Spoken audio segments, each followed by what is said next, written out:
El sol de la mañana se filtraba entre las palmas del Parque de Vida Silvestre South Hollow en Brasil, tiñendo los senderos de tonos dorados y llenando de calor las jaulas aún silenciosas. Era el 17 de junio de 2014 y por fuera el parque se veía como cualquier otro día, tranquilo, sin el bullicio de los turistas que llegarían horas más tarde. Los sonidos eran mínimos. Pájaros moviéndose entre ramas, el zumbido distante de una cortadora de césped y desde el extremo sur del recinto de carnívoros, un rugido grave, casi gutural, que parecía provenir de las paredes mismas. Era el rugido de César, el león estrella del parque. Marco Oliveira, de 32 años, caminaba por el pasillo principal del área de carnívoros con su andar metódico, los pasos firmes, como si cada movimiento estuviera previamente calculado. Llevaba puesto el uniforme reglamentario, pantalones de trabajo reforzados, botas de caucho gruesas y una camisa verde oliva con el logo del parque bordado sobre el pecho izquierdo. En una mano llevaba el cubo metálico para alimentación, con trozos crudos de carne aún congelada pegados en las esquinas. En la otra, de forma inusual, llevaba su teléfono móvil. Marco había llegado antes que nadie ese día. No era algo extraordinario. Era conocido por llegar siempre primero, incluso cuando no era necesario.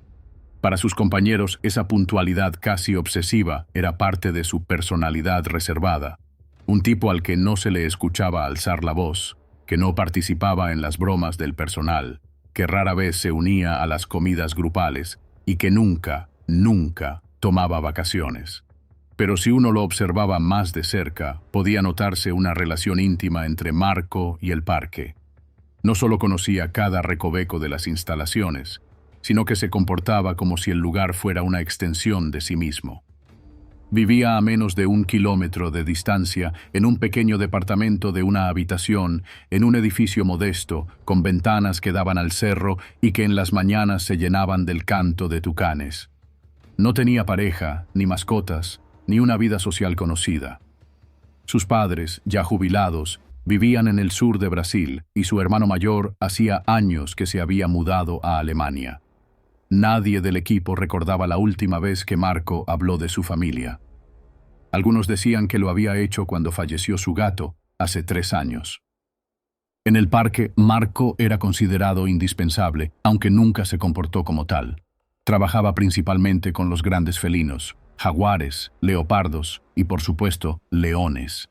Con los años se había ganado la confianza de todos los animales bajo su cuidado. Algunos compañeros bromeaban diciendo que los carnívoros respondían mejor a Marco que a cualquier otro humano, y había algo de verdad en eso. César, el león africano de 450 libras que había llegado al parque con apenas 3 meses de edad, mostraba una calma peculiar cuando Marco se encontraba cerca. A diferencia de su comportamiento agresivo con otros cuidadores, con Marco parecía contemplativo. A principios de ese año, la administración del parque había implementado una nueva estrategia digital. Más publicaciones en redes sociales, mayor visibilidad, atraer a las generaciones jóvenes. Marco, que tomaba fotos en su tiempo libre y tenía un perfil personal repleto de imágenes suaves de animales dormidos, fue la elección natural. Aunque no lo pidió, aceptó con una seriedad que sorprendió a algunos. Comenzó a publicar imágenes del parque, historias pequeñas, observaciones de comportamiento animal. Su estilo era distinto. Sus leyendas no eran promocionales, sino casi poéticas. El silencio que hace un jaguar al respirar durante la siesta es más suave que el viento que lo rodea, escribió una vez bajo una imagen.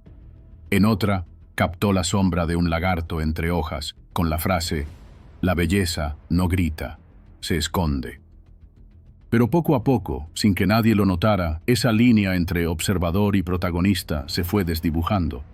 Empezó a incluir fotos de sí mismo, al principio reflejado en los vidrios de las jaulas, luego de espaldas, frente a los recintos, más tarde junto a los animales, aunque siempre separados por una barrera.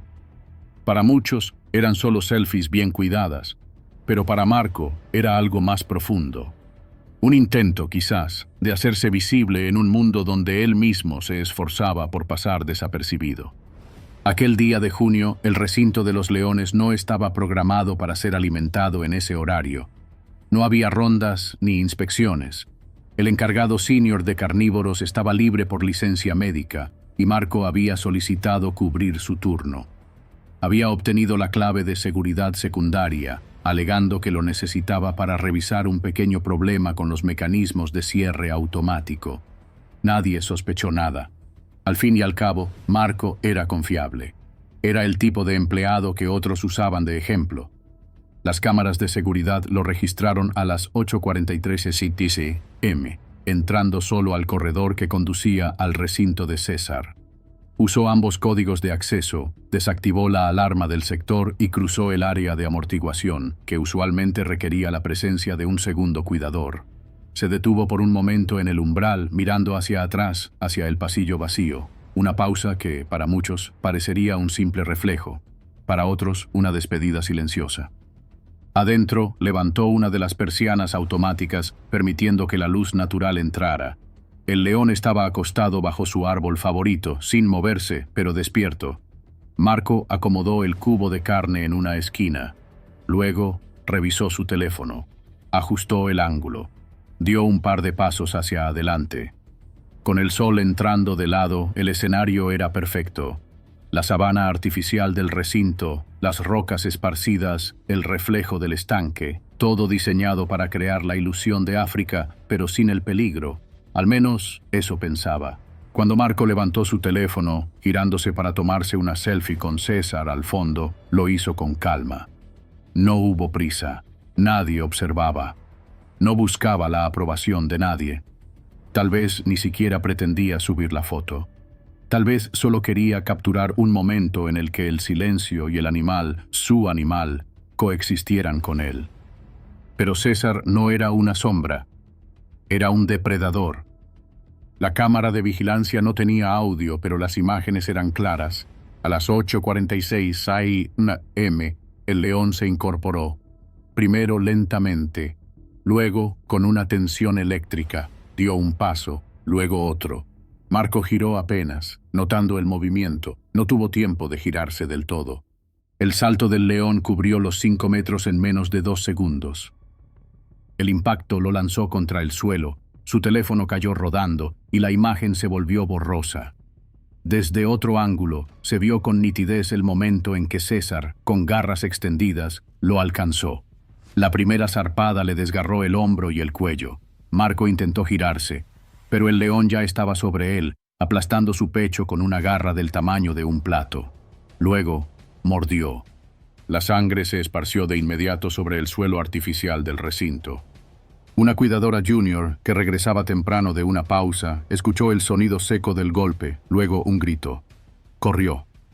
Lo que vio la dejó paralizada. El león arrastraba a Marco por la pierna, sacudiéndolo. Intentó activar la alarma de emergencia. Gritó por ayuda, pero la escena se desarrollaba con la inevitabilidad de una pesadilla. El cuerpo de Marco quedó inmóvil poco después.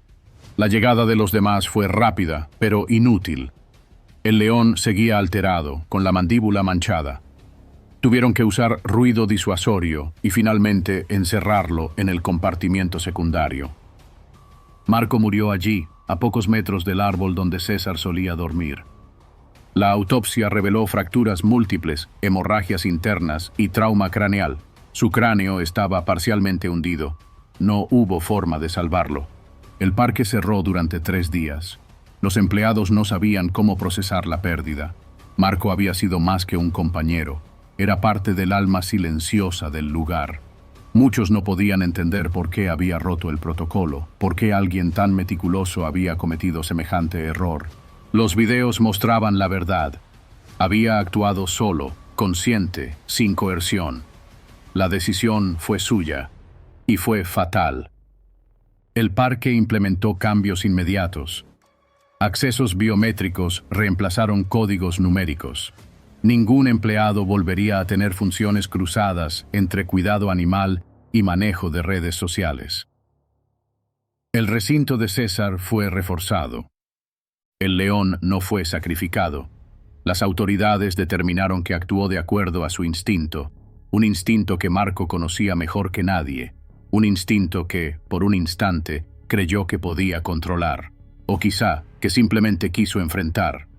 En su celular, recuperado del suelo del recinto, solo se encontró una imagen, desenfocada, con la luz del sol entrando por el ángulo superior y al fondo, una figura dorada comenzando a moverse. Una foto incompleta, una despedida sin palabras. El calor húmedo del atardecer comenzaba a envolver los campos cercanos al distrito de Nabarangpur, en Odisha, cuando Rajesh Kumar detuvo su auto al borde de un camino estrecho. El aire estaba quieto, apenas interrumpido por el zumbido de insectos y el crujido ocasional de hojas secas. Dentro del viejo Tata Indica, sus pasajeros, todos vestidos con trajes tradicionales, aún cubiertos de polvo dorado del matrimonio que acababan de celebrar, murmuraban impacientes. Le habían pedido que esperara unos minutos más, que aguantara hasta llegar al próximo pueblo. Pero Rajesh, después de horas conduciendo por caminos de tierra y baches, necesitaba estirar las piernas. Rajesh no era un hombre impulsivo. Padre de 2 niñas, esposo atento, trabajador incansable, era conocido por su responsabilidad. A los 34 años, su vida giraba en torno a su familia. Su esposa Priya, delicada de salud, preparaba cada día su almuerzo con esmero, roti envueltos en papel de diario, un poco de dal frío en un tiffin de metal abollado. No era una vida de lujos, pero sí de rutina, de pequeñas certidumbres. Y sin embargo, algo esa noche se desvió. Al borde del bosque, Rajesh vio la oportunidad para una foto inusual. A unos metros del camino, junto a un claro bañado por la luz dorada del crepúsculo, un oso perezoso reposaba cerca de un charco. Era grande, inmóvil, con la cabeza agachada. Desde la distancia parecía casi inofensivo. Rajesh, tal vez embriagado por la idea de mostrar algo extraordinario, sacó su teléfono básico. Sus pasajeros lo llamaron, advirtiendo. Pero él siguió caminando, con pasos medidos, como hipnotizado. Lo que Rajesh no sabía es que los osos perezosos en esta región de la India no eran criaturas lentas ni apacibles. Su dieta insectívora los hacía impredecibles, especialmente en la temporada seca, cuando la escasez de alimento los obligaba a acercarse a los asentamientos humanos. Tenían una fuerza devastadora, unas garras de 12 centímetros capaces de rasgar el abdomen de un hombre adulto en segundos y mandíbulas que podían aplastar cocos de un solo mordisco. Cuando Rajesh se acercó a menos de 5 metros, el oso levantó la cabeza. No hubo advertencia, ni rugido ni postura defensiva. Solo el repentino impulso del depredador. En un parpadeo se abalanzó sobre él.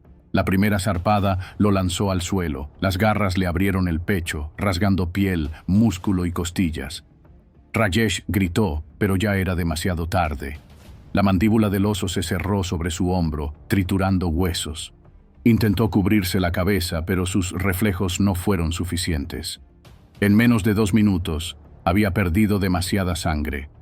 El último golpe del oso, en su espina dorsal, lo dejó inmóvil.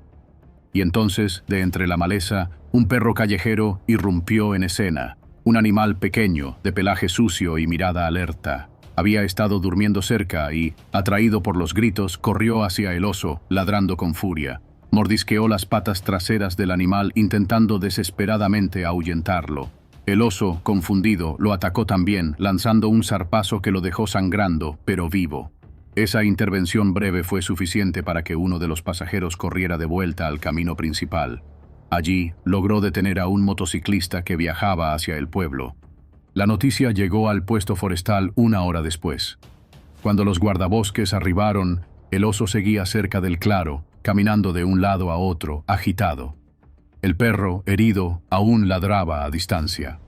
Los tranquilizantes tardaron varios minutos en hacer efecto. Una vez dormido el animal, fue trasladado a una región remota de la selva. El cuerpo de Rajesh fue recuperado.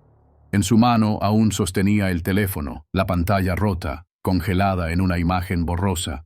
Una mancha negra acercándose, ojos brillantes, dientes afilados. En los días siguientes, la familia fue notificada. Priya no habló durante horas. Las hijas, Aneli y Divya, no comprendían la magnitud de la ausencia.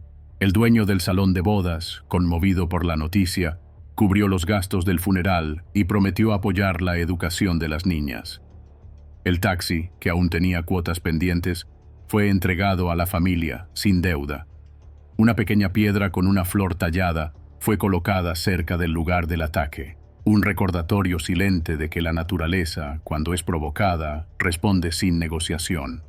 En agosto de 2019, las montañas de Montana amanecieron envueltas en niebla ligera, y en una cabaña de alquiler cerca del Parque Nacional Glacier, Sarah y Michael Winscott preparaban su día. Era su último día completo en el viaje aniversario que habían planeado desde hacía meses. Desde Seattle, buscaban una desconexión, ella, editora de libros, con alma poética, él, ingeniero de software, metódico y tranquilo. Ambos compartían una pasión por la naturaleza, por su ritmo lento, por su belleza sin ruido. Eligieron el sendero Highline por su aislamiento. Querían silencio, espacio, una caminata que no estuviera invadida de turistas. Salieron temprano, y el bosque los recibió con su habitual sinfonía, hojas crujiendo, el chillido de marmotas, el susurro del viento entre pinos. Durante una pausa para tomar fotos, Sarah vio algo entre la maleza. Era grande, robusto, y su espalda inclinada no dejaba dudas. Un oso grizzly. Estaba ocupado buscando alimento, escarbando la tierra con el hocico. Ella, casi sin pensar, sacó su teléfono, activó el modo selfie y grabó unos segundos en silencio. La criatura, borrosa al fondo, se movía lentamente. Michael, a su lado, mantenía la mirada fija en el oso. No habló. Solo le indicó que se alejaran. Dieron pasos hacia atrás, sin brusquedad.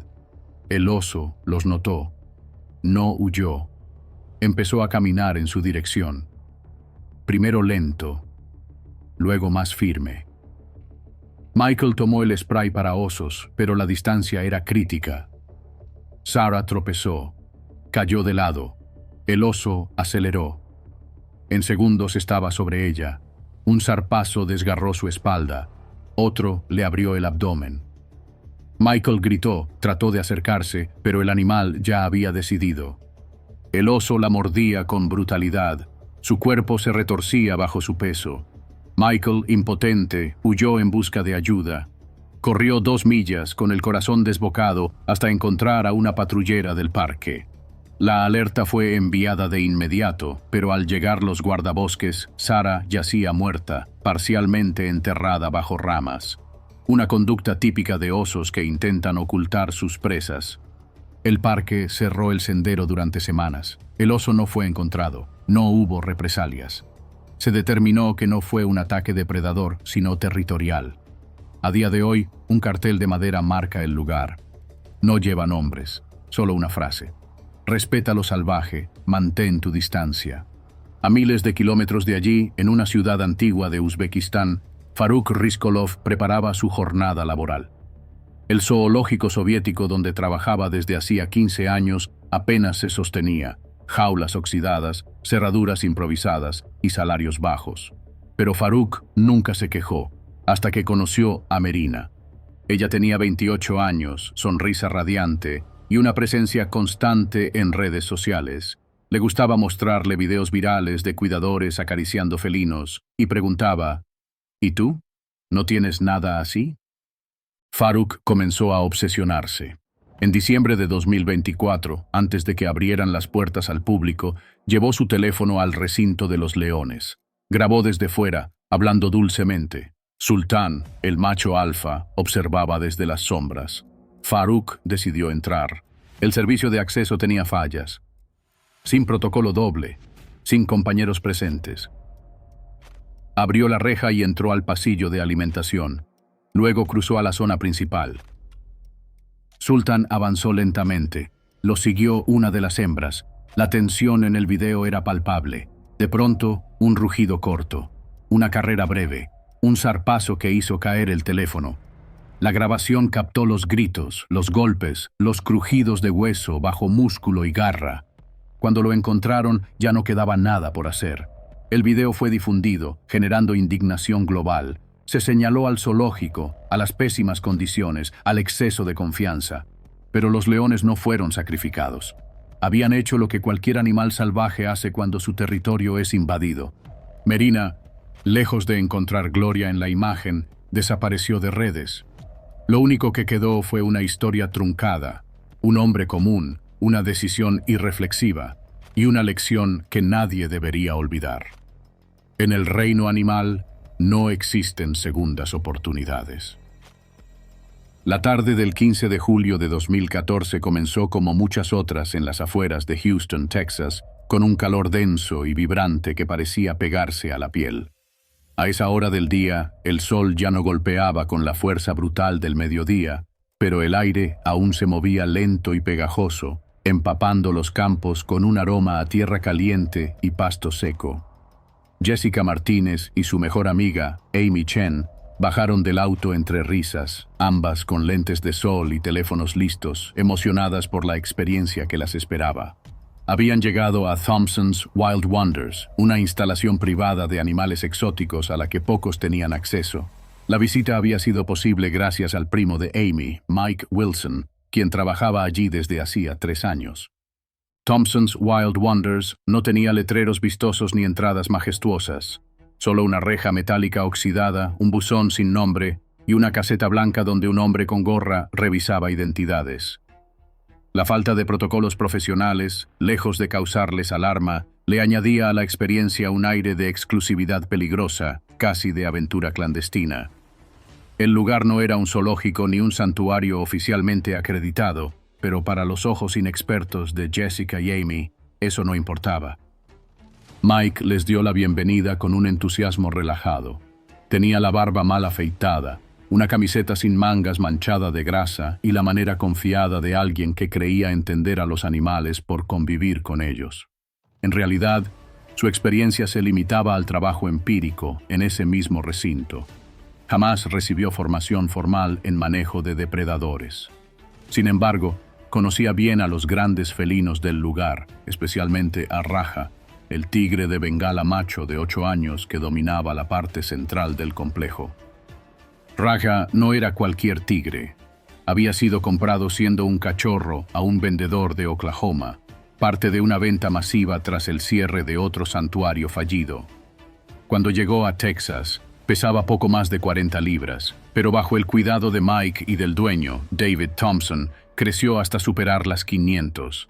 Su musculatura era densa, su pelaje de un naranja vibrante interrumpido por rayas profundas como sombras de acero, y sus ojos tenían la inmovilidad inquietante de un animal que nunca dejó de ser cazador, aunque hubiera pasado su vida entre barrotes. Jessica y Amy fueron conducidas hacia la sección de carnívoros. Las rejas eran altas, pero viejas, una combinación de eslabones de cadena, postes de metal corroído y extensiones soldadas improvisadamente por un contratista local. El área de alimentación de Raja consistía en una compuerta estrecha que conectaba el recinto con un pasillo exterior donde Mike colocaba los trozos de carne.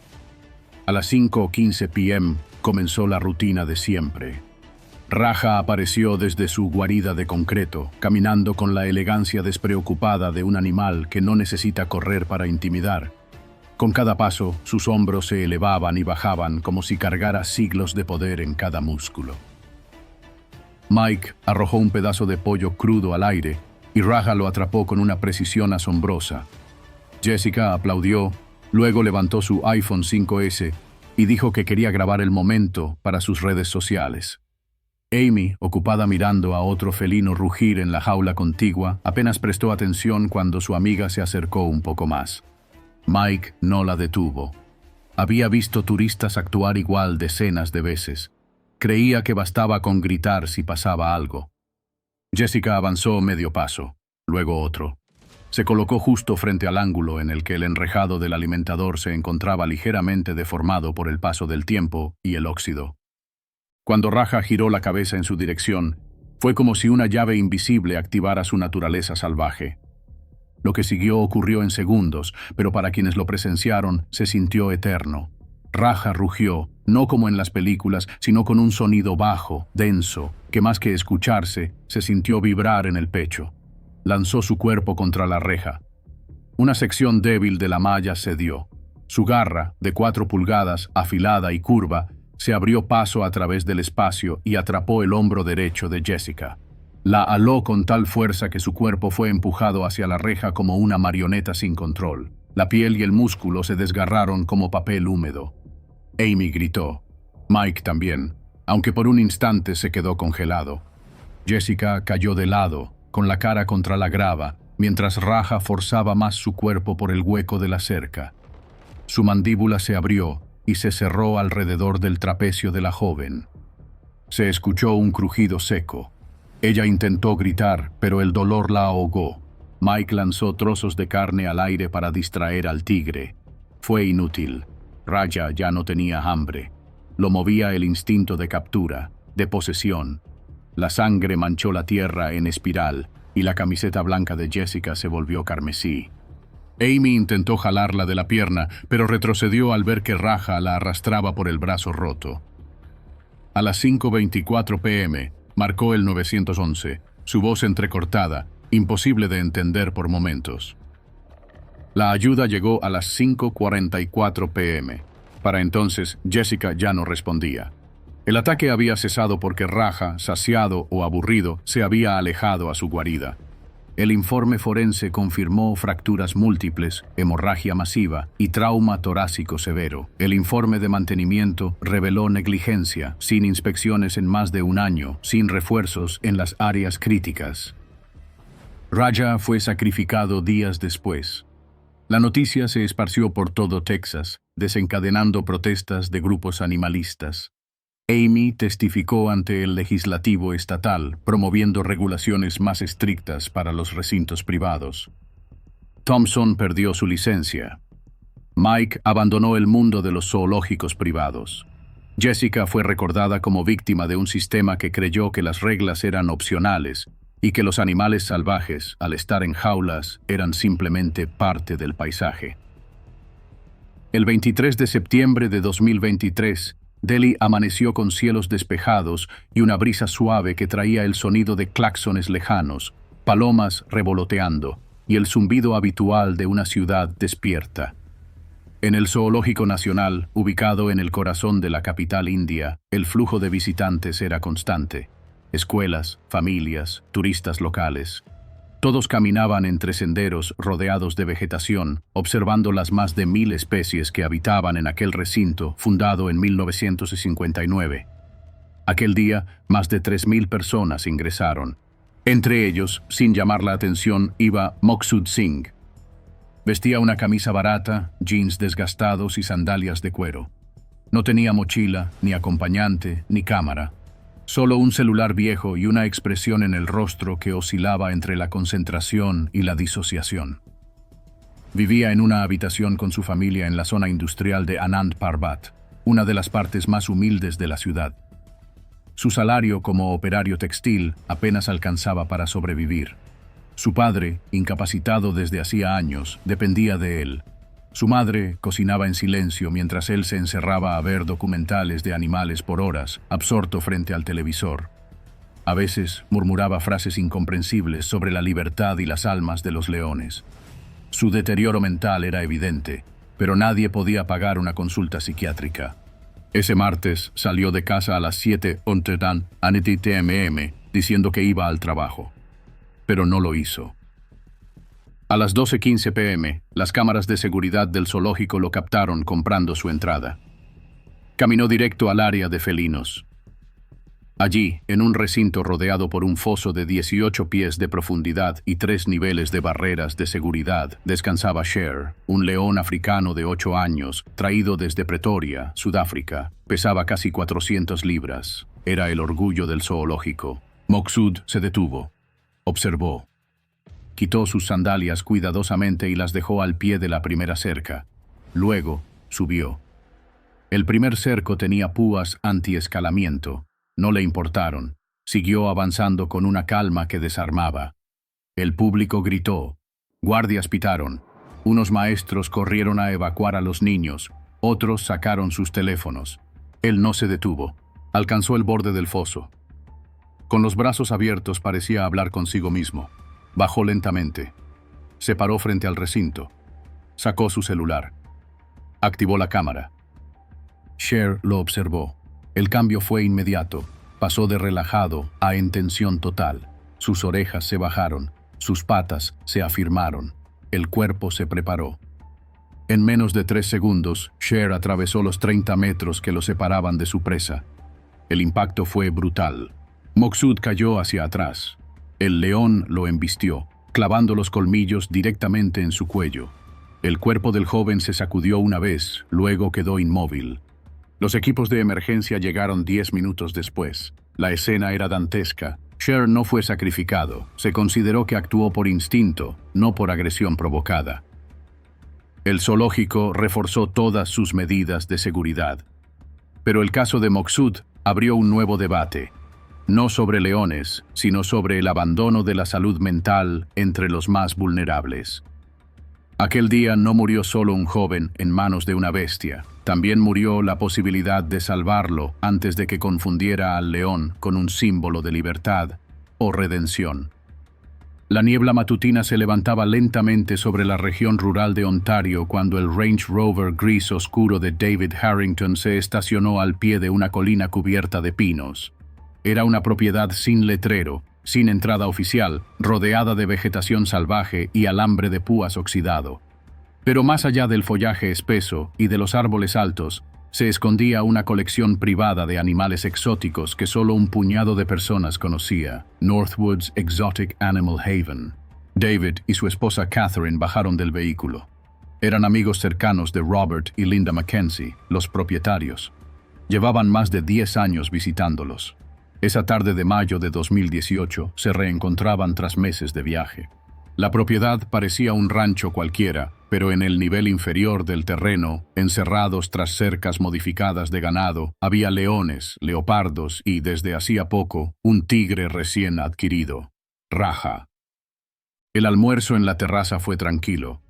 Hablaron de política, de inversiones, de nietos. Robert bromeaba sobre el comportamiento manso de Raja, al que describía como un gatito de media tonelada con corazón de oro.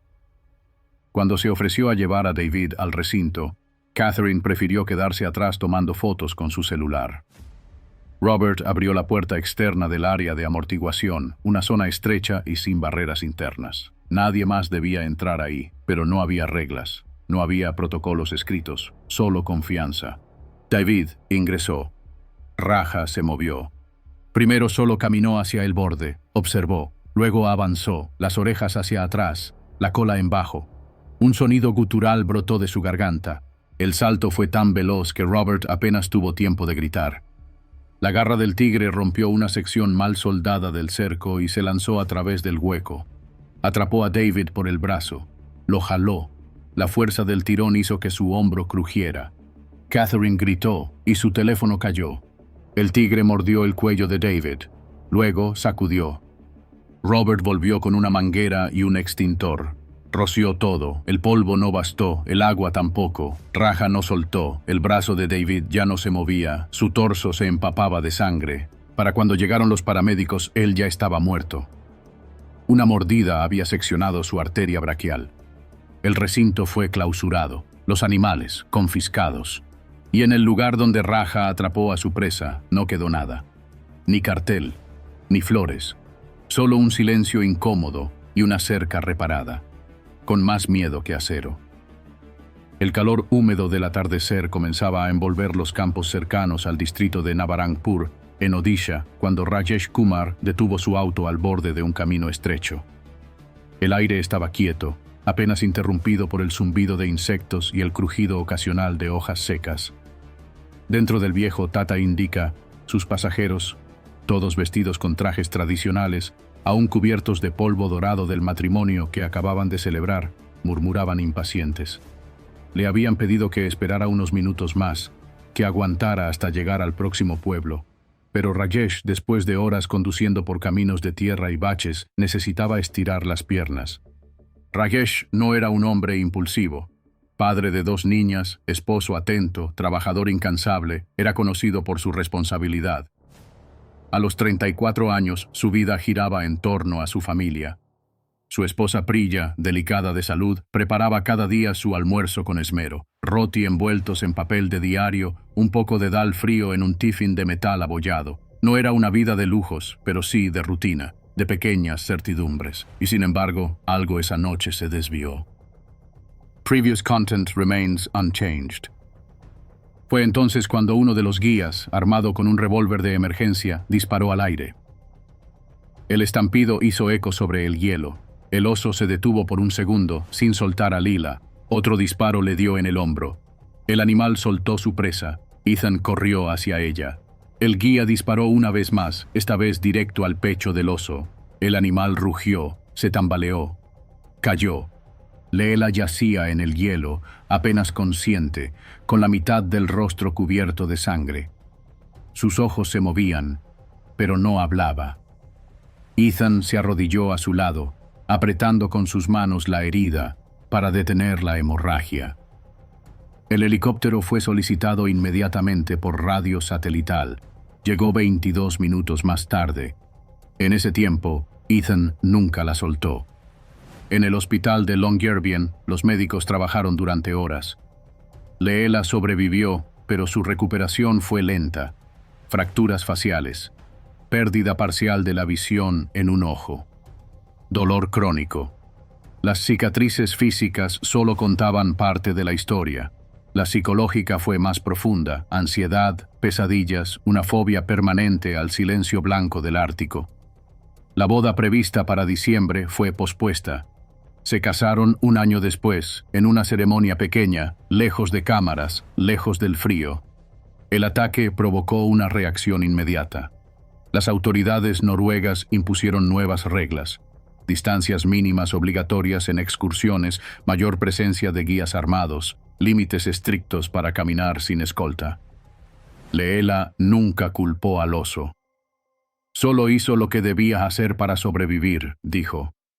Pero la imagen quedó. Un momento de descuido, un paso más allá de la línea invisible, y la naturaleza responde. En agosto de 2012, el cielo sobre Denali era una mezcla de nubes fragmentadas y claridad penetrante. Richard White caminaba solo por uno de los senderos menos transitados del parque, cargando su cámara reflex y una mochila ligera. Era su cuarta visita a Alaska, un lugar que había adoptado como su retiro espiritual. Hacía años que trabajaba como fotógrafo aficionado, pero su pasión era profunda. Había vendido parte de su colección de discos para costear este viaje. Su tienda estaba montada junto al río Toklat, en una zona remota que solo unos pocos exploradores se atrevían a recorrer. Esa mañana, Richard caminó durante horas, buscando huellas, sonidos, cambios en la vegetación. Sabía qué buscar, tenía paciencia.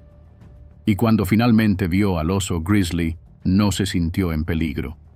Estaba a 60 pies de distancia y el animal comía bayas en silencio.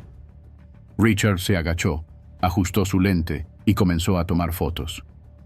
Al principio, todo fue paz. El crujido de hojas, el clic del obturador, la belleza natural de un depredador absorto. Pero luego, el viento cambió. El oso alzó la cabeza, olfateó. Su cuerpo se tensó. Richard bajó la cámara. El silencio se volvió denso. Dio un paso hacia atrás. Pisó una rama. El sonido fue leve, pero bastó. El oso cargó. No hubo tiempo. El cuerpo de Richard fue embestido con fuerza inhumana. Su cámara cayó. El oso lo lanzó contra un árbol. Luego lo mordió en la espalda. Sus gritos fueron absorbidos por el bosque. Un zarpazo le partió el cráneo. El oso no buscaba comida, solo defendía su espacio. Rangers encontraron el cuerpo horas más tarde, siguiendo un rastro de sangre y ramas rotas. El oso seguía cerca. No huyó, se mantuvo vigilante. Fue abatido con 3 disparos. Dentro de la cámara de Richard se encontraron las últimas fotos. El grizzly comiendo bayas. Luego mirando directo al lente. Y luego, nada. El caso sacudió al parque. Se reforzaron los avisos, los entrenamientos, las rutas, pero la lección era simple: incluso los expertos se equivocan. Incluso los que aman la naturaleza pueden olvidar su brutalidad. El 8 de septiembre de 2018, Ethan Carter caminaba por una de las pasarelas del Parque Nacional Katmai, en Alaska. Era su último día del viaje soñado. Un viaje que había planeado durante más de un año junto a sus amigos Mike, Chris y James. No eran aventureros ni fotógrafos profesionales. Eran trabajadores comunes, escapando de la rutina. En Brooks Falls, el escenario era perfecto. Osos marrones pescando salmones en una cascada. Decenas de fotógrafos con lentes inmensos capturaban cada instante desde plataformas seguras. Ethan se reía. Mostraba su iPhone. ¿Para qué tanto equipo? Mira esto. Esa confianza sería su ruina. Decidió bajar de la plataforma para tomar una selfie más cerca del agua. Sus amigos lo animaron. Chris intentó detenerlo, pero fue ignorado. Ethan cruzó la barrera. Caminó hacia el borde del río. Estaba a menos de 25 yardas del oso dominante, el número 856. El oso alzó la cabeza. Lo miró. Luego cargó. El ataque fue fulminante. Ethan apenas pudo girar. El primer zarpazo lo lanzó al suelo. El segundo le desgarró la pierna. El oso mordió su muslo, rompiendo la arteria femoral. La sangre salió a borbotones. Aún así, el oso continuó, sacudiéndolo de lado a lado. Un rugido más, y luego silencio. Los guardaparques llegaron armados. Dispararon al aire. El oso retrocedió. Pero ya era tarde. Ethan murió a los 26 años. Su cuerpo tenía más de 30 heridas, varios huesos rotos y órganos internos colapsados. El parque cerró por 3 días. Se revisaron protocolos. El oso no fue sacrificado. Se determinó que actuó por defensa territorial. En la prensa, el caso causó controversia. ¿Por qué alguien sin experiencia pensó que podía acercarse tanto? Los expertos lo llamaron normalización del peligro. Ver osos cada día, sin consecuencias, hace que olvidemos lo que realmente son: armas de la naturaleza. Una cruz de madera fue colocada discretamente en la zona, sin nombre, sin fecha, solo una frase: no confundas el silencio con seguridad. Gracias por acompañarnos en esta travesía por los rincones más oscuros y devastadores del encuentro entre el hombre y la bestia. Estas historias, aunque distintas en lugar y detalle, comparten una misma lección. El poder de la naturaleza no responde a nuestras intenciones, emociones ni tecnología. Lo salvaje no es un decorado. No es contenido para redes sociales. No es una experiencia diseñada para la comodidad humana. Cada víctima de estas tragedias buscaba algo: una imagen, una conexión, una prueba de valentía. Pero lo que encontraron fue una verdad ancestral, que ante la ley de la selva, del hielo o del bosque, somos frágiles, efímeros. Un mal paso, una mirada malinterpretada, un paso más allá del límite, y no hay vuelta atrás. Al ver estas historias, no debemos sentir solo miedo, debemos sentir respeto, por el instinto, por la distancia, por la vida que no nos pertenece. Y la próxima vez que estemos frente a un animal salvaje, recordemos lo que otros olvidaron, que hay una línea invisible entre la admiración y la imprudencia, y cruzarla, a veces, se paga con la vida.